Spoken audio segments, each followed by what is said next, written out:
they could either choose to go up or choose to lead a normal life. Our next session is about declaring breakdowns. I come from the state of Kerala where shutdown is common, not really breakdown. The moderator defines breakdown as a point, as a defining moment, where you have a choice to define the future which you want to build. So we have 4 panelists this time, which is led by Samir Dua. He is the author of Declaring Breakdowns, powerfully creating a future that matters through a 6 simple steps. He was a founder of Institute of Generative Leadership to provide management development support and education, and earlier he was the managing director of TAS Bank. Could I have some chairs over here, please? To the chairs, please. 4 chairs. The first panelist is Vishal Dupar. He is the managing director of NVIDIA Asia South Corporation since 2010, and previously he was managing director for South Asia at Symantec and Autodesk. And Atul Satija, he was the founder and CEO of, he is the founder and CEO of the Nudge Foundation, which focuses on sustainable poverty alleviation. And he was earlier the managing director of InMobi and the head of business development at Google. And the third one is Jagdish Chawla. He is the CEO of Aviradhe Global, and previously he worked with retail giants like Reliance, RPG, Spencer's, and Lifestyle. Could I welcome all the panelists on the stage, please?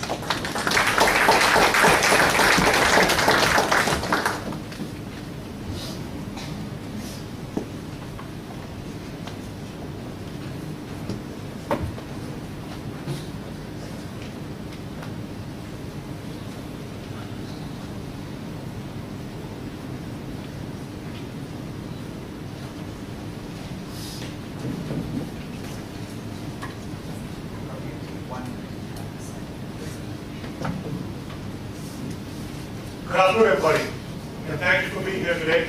So we're going to talk about declaring breakdowns. This book has recently come out, published by Sage. It's been presented as a new leadership move. I have a phenomenal panel, and you've heard their brief profiles here. Each one of them, in my assessment, has declared powerful breakdowns, which is one of the reasons I invited them today for this session, to hear from them. But before I invite my panelists here to speak on declaring breakdowns on this topic and connect this topic to their life, I will quickly give you an introduction to this whole idea of declaring breakdowns. Declaring breakdowns is a book that invites you to several practices. It says leadership is not a concept, leadership is a practice. And the book invites you to several practices. It invites you to a practice of becoming aware of a flow that you may be in. It states that all of us as human beings are in a certain flow already. Whether in a relationship, we're already in a flow. In our teams, in our organizations, or organizations for that matter are in the flow. And this flow is going to take us to a particular default future. That default future is the future that is probable yet almost certain. It invites you to become aware of that default future and asks you, are you okay with this default future? And if you're okay with this default future, great. However, if you're not okay with this default future, it invites you to declare a break and design a new future. So this is the entire theme around which this book has been written, and there are 6 simple steps that have been created for the purposes of the readers to apply these practices in their life. So I'm just going to invite each of my panelists to sort of come in at this stage, and I have with me right here Atul. Atul's life is phenomenal. I'm quite a fan of Atul. Atul decided to leave a high-flying corporate job and decided to take care of what matters to him.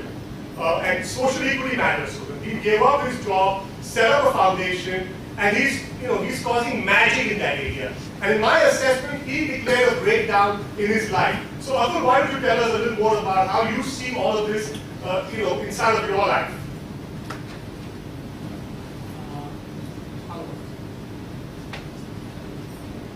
Hi everyone.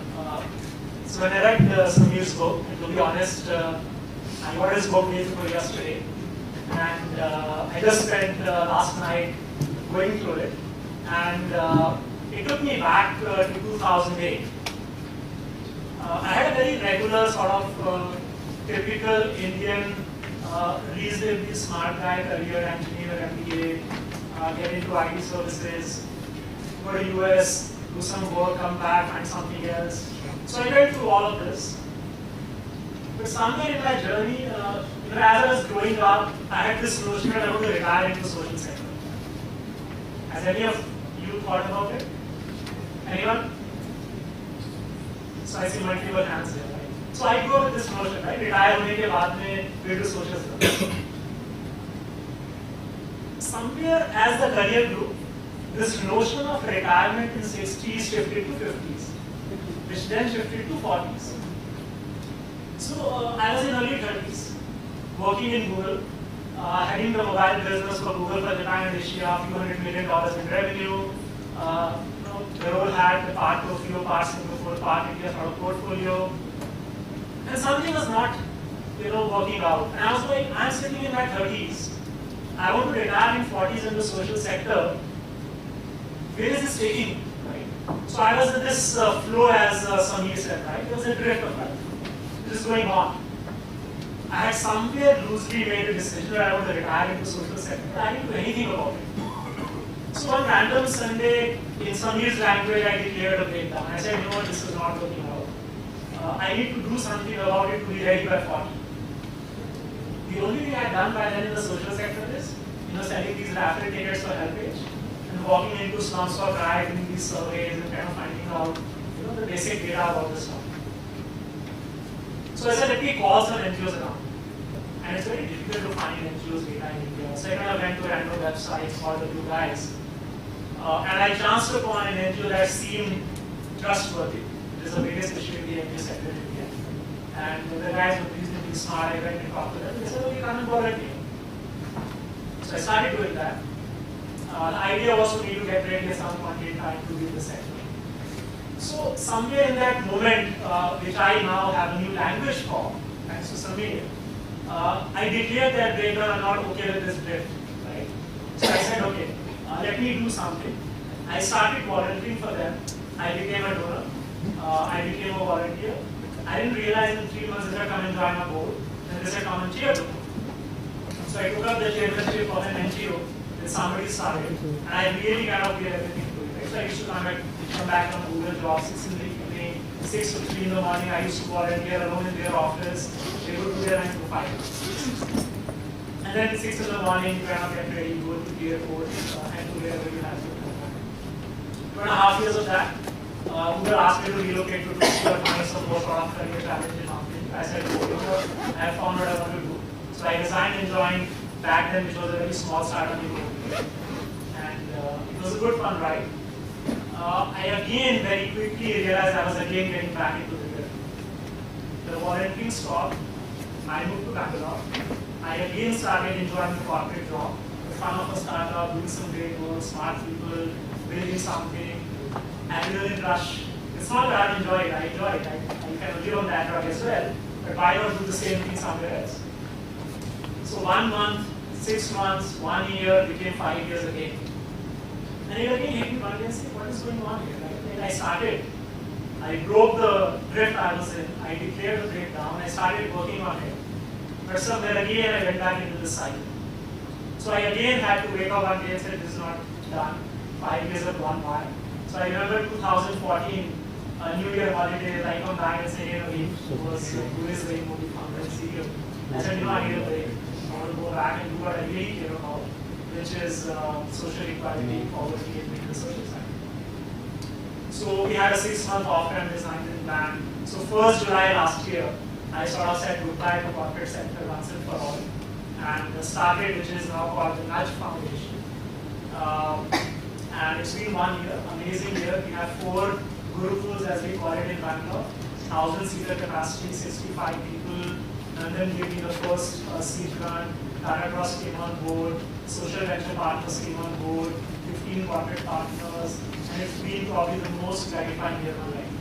So in a way, thanks for giving me new language and making me far more sensitive to what it is. Right? So I can probably cash these trips much sooner. Beautiful. Now you know why we have Atul here, sitting here. Clearly, it's not. It's about the several breakdowns that he's declared over and over again. So it's not about you declare a breakdown and you're done. It's being in this moment all the time of question. Where am I headed? What is that default future? If that's the default future, am I okay or not okay? And here is somebody who's a great example of taking care of what matters to him. I at this stage want to bring in Jagdish as well. Jagdish is from the fashion industry. Jagdish understands this language to a large extent. Jagdish is a master in this whole space of declaring breakdowns. And Jagdish, do you want to throw some light from your perspective, please? Firstly, thank you very much, Samir, for giving me the privilege to share what Samir has done. Before I even get into talking about myself, I think it will be something about Samir because I know him personally. And what has inspired him to write this book? Samir has been a man who has given some distinctions what he has written in this book, real time. He has challenged some of the things which really went against him, and he has brought back the light that he wanted to bring. And in that inspiration, in fact, I'm learning from Samir a lot. And reading this book since last 1 month now, I have found that what Samir has done in the last 6-8 months to a year, I have not seen that kind of a progress that I could have imagined myself to be having been in that shoes. I'm sure Samir will give us time to actually interact and share with you what he has done in his life and how he has brought this distinction to everybody here. This book is not about just declaring breakdowns. To me, this book is about bringing in transformation in any area of your life that you choose to have. I would suggest that you buy this book and before you buy this book, you decide whether you want to really make a difference to yourself or somebody in your life that is going to make a big difference. If you don't have that intention, then don't even bother to buy this book. But once you have taken that intention and gone through this 6-step process, what he's explained, I can assure you there will be some shift in the way you operate as a human being. It will not only impact the area that you are working on, taking that as a project, it will impact other areas of your life. And that is what has been happening to me since last 6 months. I've been working on this issue in my work, and I'm seeing transformations happening. Let me tell you why this book is not just about breakdown. When we say breakdown, what do we really understand from that word breakdown? I'm sure Samir is going to give that distinction, and then maybe I will add a few things to that. But that breakdown only happens when there is a commitment. So if you have a project in your mind that you want to work on and make a difference in that area, you have a commitment to that project, right? You have a particular goal that you want to achieve in that particular project. Why you will declare breakdown is when you don't achieve that goal. So, let me just give you a small example of how somebody has declared breakdown and has brought a change in his own life before I could talk about myself. I have been working for last 3 years in Sri Lanka, Colombo, which is a fashion manufacturing hub for the world market. It makes the most beautiful lingerie for the world market. They also make very high specialized women's wear fashion for the world market. And it's a beautiful city, Colombo, and if you go around, it has its own culture, it has its own beauty in terms of art. So there's one very interesting art gallery very near to my house, and I frequently visit on every Sunday afternoon. And then I bump into a very senior man, and I'm having a conversation with him. The particular gallery has a lot of sitting space, so I sit down and he starts talking to me. I don't realize I was talking to a very senior person from this garment industry. Till the time he pulled out a coffee table book and presented it to me and asked my name and gave his autograph. I was actually talking to a celebrity. And having been reading Samir's book and having some thoughts and understanding, I was just turning some pages of that book while having coffee with him. I realized he is not just a senior person in the industry, he was a boxing champion himself and had been in some Olympics as the cornerman. Now, so I asked him, the title of the book is The Cornerman. I said, what does the cornerman really mean? Can you explain to me? Because I don't understand boxing so much. And he said, cornerman is not a coach. A coach is the one who really develops you and builds your techniques and makes you what you are. Cornerman is with you when the match is happening. And all that blood and sweat, all that comes out, he is the one who will assist you, put the bucket, give you the towel, wash your wounds, but also at that moment be with you and guide you and be the spirit behind you. And that's a big responsibility according to him. And he loves that job. He has been in the Olympics, and what made him go to that level as a cornerman was that I asked him, what is it that really happened with you that made you go to such a level and be in the Olympics, not 1, 2, 4 Olympics you were not?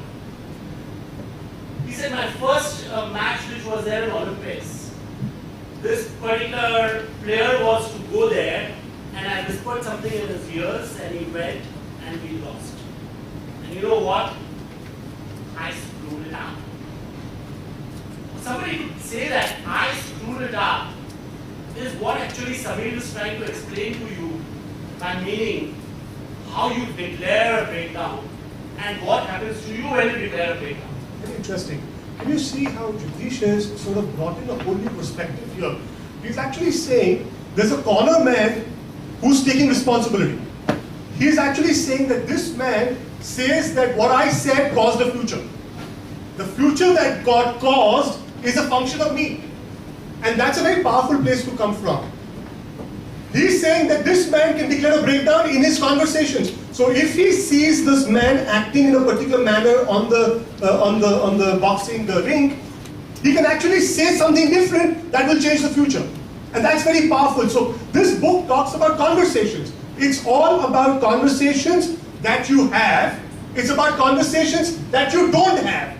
It's about conversations that you have with yourself and conversations that you have with the other people.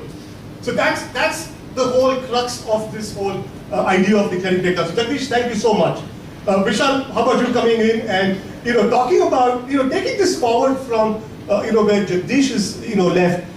Let's talk about responsibility. The way we look at responsibility in leadership and in declaring breakdowns, we say responsibility is to take a posture. It's to take a posture that I will make that change happen. I will make that future happen. If my current flow is not going to give me that future, I will cause that shift. Like Atul did, for example. So, Vishal, how would you like to take this forward? And bring your life in. I'm not only going to bring my life in it, but what I'm going to try and share. And this is definitely not an advertisement for the company that I work for. But there's some phenomenal learnings that I've had over a few years. And your books have actually allowed me to reflect upon it and learn so much more because of that. But a lot of the stuff is something that's spoken, written, and we probably practiced it subconsciously. So, late 2010, I got into NVIDIA in a company which I should have never been working. My 25 years had nothing to do with the semiconductor. And there was no way I knew how I could add value to a semiconductor, except the fact that there were two men who were after me for 10 months, convincing me that the way you need to look at it, Vishal, is there's a revolution that's taking place where the PC era is shifting towards the mobile era, and people will make a dramatic difference. And those words resonated inside me, and I said, okay, I need to step away from my comfort and I need to move into this direction. And there were few fundamental things that I believe that would make a difference to me. And the first thing that would make a difference to me, if I can take the India business to the next level, like everybody else does, right? Okay, I'm an outsider, come inside, I'm going to tell you that, what you are doing is not good enough, let's go and do 2x, 3x, 4x. Pretty much an objective that you set up, you get your teams, you listen to them, you understand the environment, and then you come up with a strategy. So India is very synonymous with gaming. And we said we were going to make a difference to the Indian gaming environment by a tune of doubling this business in 18 months. So once we were doing the environment part, we realized that if we were to go to Indians and the youngsters, they always borrow money from their parents. They don't have that kind of affordability. And parents have a cultural blockage that children should not do, especially in the digital world. And somebody came and told me my child is going to become a professional in esports, I will start sweating. And here we are trying to tell that we're actually going to grow the business pretty much against the culture. So I came up with this idea thinking that I'm a Swiss kid, I've understood, I've listened to everyone. I call it gaming. The parents love to listen to music, they love to see the movies, they like to do many things which we call as multimedia. Why don't we position this product as a multimedia solution rather than a gaming solution? I thought that was very important. 18 months down the line, my business just did not move. And he said, there's something which we are doing wrong. And I said, look, I think I messed it up. What is it? And this was my learning. And NVIDIA was built on the foundation of visual computing. The biggest application for visual computing was gaming. They had been extremely successful across the world. And they knew how to make a difference in every country. We were getting scared that the elders of our country will not allow gaming to exist. And we were trying to go around that part, which was a blind spot for us. We were trying to say that, hey, this is culture, let's name it differently, but we had no resources to push that aspect of it. What we had was gaming resources. At one stage, we said, okay, let's be bold and now decide that gaming is there, and we're going to make all the goodness about gaming known to people. So we then started talking about gaming, saying that, hey, even as a youngster, when you start gaming, your mind remains agile, you're involved in the right things. Some of the best business people who have come in, whether Steve Jobs, Bill Gates, including our founder Jensen, they've all been gamers. Because once you're in any game, you also want to understand the technique behind it, the rationale behind it, just like how they've done explained. And once you get into that aspect of it, you start understanding how to apply that. You could also do something different, like you might just decide to be a gamer and be happy about it, or just become a support person like a tournament. And you can do many aspects around it. And once people start understanding that, then the gaming will do. Now what we could achieve in 18 months, we actually applied the NVIDIA lens because that was the resource. We applied the Indian part, and we actually doubled that business in 9 months. So it took us 27 months instead of 8 months, but we doubled it because what we found is that there's no point applying the blind spot because my vision said change the culture. My vision said that, hey, let's remain with the culture, and that is the wrong thing. I made a claim in the beginning, and I said that the book says that each one of us has a certain blindness. And that blindness means that we don't even know that we don't know. See, if I know that I don't know, I can go and learn. But if I don't even know that I don't know, then I don't have any access to action. My access to action comes when I know that I know, or I know that I don't know. But when I don't even know that I don't know, I have no access to action. And when he talks about, Devdutt spoke about meaning, and he spoke very powerfully about artha. And he said it's all about meaning. And can you see, NVIDIA spoke about meaning, where he made the meaning, his group made the meaning, that the culture in this country would not permit gaming. So he made it multimedia. And in that, he was blind to his own blindness. He was blind to the fact that this assessment predisposed him to a certain default future. So the book says that every meaning you make actually predisposes you to a certain future. And you don't even know that you don't know that. That every meaning is predisposing you to a default future. And this book invites you to unveil or to reveal your blindness. So at this stage, I'm going to invite each one of you to come in and speak a few words or a few sentences and tell me, Atul, what blindness did you sort of unveil of yourself? What blindness do you see in the industry today? Just give me a little bit about your view on the blindness or the lack of access because of the construction of the meaning that we are creating ourselves here. What are your thoughts? Just a few words, few sentences. I take an example, not of personal blindness, but certain defaults that we see. So I have an example from my previous company's China, right? So normal notion is that digital companies in particular do not succeed in China. And it's a well-published story now in media. But when we entered China from InMobi, the common wisdom was that companies don't succeed in China. That was a default feature. We internally debated a lot to become China, not and we went there and said let's try. We did not know that the Chinese culture operates very, very differently in certain ways. We knew it operates differently, but we just didn't know anything beyond that at all. So we started hiring people. I built my entire China sales team blind to that blindness. If I knew that this issue, I would spend more time on it. I did not. So we hired people like we hired in China, fixed salaries, very little salaries, built a whole team. Nothing moved for like 6 months. And we thought something is wrong. So there was a serendipity that kind of made us aware of the blindness, right? So somebody in the team told us, you know what, you have the worst sales team in China, sales agents across sectors.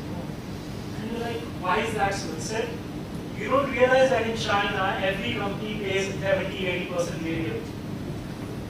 So the worst people in the sector who can't afford to live with that 20% bonus because they don't make variable are the only ones applying to you. And you have this Indian model of 70-80% fixed salaries. They never attract a good resume. So within that resume, you find somebody who's bilingual, can understand your issues and can sort of resonate with what you're doing, and you build your sales team on it. So we declared a breakdown, not because we knew this issue, but because it came up. With somebody coming up to me. That person probably inside the organization was empowered enough to declare a breakdown. So he declared it for us. We accepted that. We changed the entire organization. And we were the first global company to have discovered that problem. So we removed that blindness which global companies have for China. It's one of them, there are too many. And now InMobi China is a story, it's a case study on how to do that business. Fabulous, fabulous. So the blindness is taking actions away from us. It's a barrier, and we can't even see it. Interesting. Now we have limited time, and I certainly want to take some questions and spend 15 minutes on your question if you want to finish by 3:45 today. But I'd like, Jagdish, if you can say, a few sentences on what does it mean to create a powerful future. There's a default future. What does it mean to create a powerful future? And I'd really like to hear from your life about creating a powerful future, but in a few sentences each one. Yeah, so I think it's a very business environment, and bringing your personal examples could be a good way of doing it, but I would like to bring my professional example, which I personally got involved in, and how I brought about a turnaround by not following the norm of accepting the norms of the default future, which is visible to us. So let me give you an example coming from this industry of fashion. This industry has its own challenges, and many of you must be aware of the kind of changes that are happening very fast in this industry, because in the fashion business we don't believe in following the past, but we look at the trends in the future. Constantly there is a challenge in us to say that what is it that the customer is going to want in the next season. Now, a typical way any big organization would run, they have to give a forecast almost 1 year ahead of time. So your default future is that this is it. I'm going to make this kind of prediction, which is going to go in the market in the next 12 months from now. So the default future is the business will happen the way it was happening. So 12 months from now, how the business is going to change, I have to decide now, seeing what is happening in the market right now. So how do you disrupt this particular way of doing business? Because this is going to result only in 60% of what I produce, I would say. And that's the default future. And with that, this very little margin that I'm going to make, and that's not going to attract any stakeholders to put money into this business. And we keep doing this because that's the way the whole tradition of this industry is. There are 2 seasons, we have to follow the seasons, and we have to be in that market, and we have to behave the way it happens. So what's the future you created? So the future I created for myself, and not knowing how I will do that, is I said that I'm going to create a 75% sell-through against the past norm of 60%. And I didn't know how I do that. And I told my design team, let's work on this, let's keep some things in reserve. I blocked some capacity, and I told the management I'm going to spend a little more money on production. I'm going to not bother about the economies in this particular direction, and we will see. If it doesn't work, it's fine. But if it works, we have a new way to do business. So it's interesting. Can you see 60%? He said 75%. We heard Vishal speak, we want to go 2x in 9 months. How did you create it? How did the creation happen? Why 2x and not 4x? Why 2x and not 0.5x? Why 9 months, why not 7 months? Because we are also blind to the fact that when we are speaking, we are bringing a world into existence, which is why it's called declaring. You are bringing a world into existence in just your speaking. You're speaking and you're designing the future. So, Vishal, if you can come back in, why, I don't want to go why, because I think that'd be another earth there and another meaning there. But let's hear you talk about these futures that have been generated just in the speaking of the CEO, just in the speaking of the board, the entire organization's direction shifts because somebody says we are going to play 2x game. Somebody says we're going to play this impact game. Somebody says it and the entire organization rallies around that. So very quickly, we've got 10 minutes, so I will take questions after that. Vishal. Okay, I'm going to try and make this in a couple of minutes. So there's a reflection as Jagdish was talking about. It's 2004. In fact, it was actually the 2nd January 2005. A lady called Carol Barnes came into India. She's run all the events worldwide. First trip into India. And after spending 2-3 days of holidays, she tried to get a feel of the culture. She comes and says, hey, for the last 8 years, our business has been between 5 and 10% of what it was on the previous 8 years to today. How to make it change? And the instinctive input that she was getting was change the price. Because the price is so high, all softwares are pirated. In fact, for 1 copy of AutoCAD, there are 10 copies that are available. And how will you ever make a sale? And she kept on walking the solution. She kept on walking the solution. And she said, hey, if I want to do 50x, it's not 2x. If I want to do 50x, in 1 year flat, how will you do? And the instant answer was price. But can price alone give you 50x? No. And within about 3 months, a team was established. It was not only price, it was about education, it was about marketing, it was about how do you reach the use cases, and multitude of things. And price was very low. The country was now measured on units rather than being measured on revenue. And it was obvious that even if the price was reduced, if you go to 58, revenue by default will come. So I think sometimes it's not about that you pick up a number and you don't want to sound foolish saying, hey, how can I do 10x or 15x? It's just the fact that you are putting a stake in the ground and saying, I'm going to make a difference, and then you find the method how you're going to make a difference. And that's what you have to do. Fantastic. So the what comes first and the how will always come afterwards. So on that note, we have some time. If you have any questions, this panel would, I'm sure, be delighted to answer the questions that you have. Yes, sir. Yeah. You want to get out? Go ahead. You get out. Atul. My question, actually not question, just a simple inquiry. You can hear you actually. Right, okay? Yeah. Atul, like you have a good span of time with Google and multiple companies. And dream companies to any IT guy, honestly. And I work in a company, it's also a real estate company, I'm a marketing guy here. Same thought I have with you, like going to start some NGO or to work for social. So just wanted to know from your side, when you thought ahead of this, you had anything in your mind to back up your family first?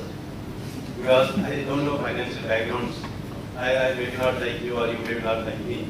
This is one very big thought to any one who quits the job and starts something which is otherwise very less, as other speaker earlier told. Otherwise very less on this. The other thing is that how do you cluster someone with quitting job and going fully fledged or half-hearted or start with that? So, very good question. I've spent a lot of time worrying about that problem. See, the cost of volunteering is very low because all I'm giving is time, and I get feedback on a daily basis, like any software. Right? You get feedback from customers in real time when you do a Google search as Google. So I could any day decide to go to somebody else. What was actually important for me in that moment is for me to decide that, hey, this is not okay. Here is a breakdown I am declaring to do a different future, to create a different future. And the action that I had to create is to go and do something about it. And the action was to volunteer. So volunteering was not an expensive one. You can do that, doesn't cost you anything, and you can earn your salary. I was in early 30s and I wanted to retire in college. So that is what I did. Last year is when I was turning 38. So what was pestering me, can I do it in my 30s? Which prompted me and said, how do I do my financial planning to do in my 30s and not get into my 40s to do this? And I had to work around it. We had a long conversation at home, my wife, my daughter, she's 10 now. And you'll be amazed how a 10-year-old can also understand when you make choices what it means to the whole environment around. I didn't have to worry about the basic lifestyle change for many years, so it was an easier decision. Not everybody, maybe not in the same boat. But I think more important point here is that if you start deciding something and make an action plan towards that end goal, things will happen. It's in your hands, right? This responsibility, the ability to respond to the today that you have to create your future is very powerful. One thing, just add on to you. Most of the NGOs, when they get money from outside, they don't show transparency on that. So honest, it's an honest statement, okay, not mine. But whatever is, this is a concern from our Indian culture, like what is the salary which I get? Sir, I think we should take another question Yeah, quickly please. because we're running out of time. Okay. Yes, sir, please, you have a question? Thank you so much. And Atul is offering to speak to you offline as well. Yes. So the panel, anyone can pick up. So I'm a leadership coach who works with the purpose of life. So that's what the first thing. I mean, how do you guys define the book? Anyone? So, one of the things the book speaks about, if you see the title of the book, it says, creating a powerful future that matters in 6 simple steps. So we're not inviting you to design a future that does not matter to you. So the idea is to get present to what are the areas of your care. What cares do you have? For example, he has a care of his family, daughter and wife. He has a care of finance. He has a care of giving back to the society. So his actions are taking care of all the cares that matter to him. Now these cares may or may not matter to me, or may not matter to you. So are you designing a future of choice in areas that matter to you? Are you taking responsibility, meaning that you're going to be at the source of making that happen and taking actions for that? Thank you. One last question, somebody over here put their hand up, right? Yes, please. In case of a breakdown of a particular activity or something, have you any of you really switched over to another career or another activity and recovered? Anybody particular you want to address? Anybody. Anybody would like to answer this?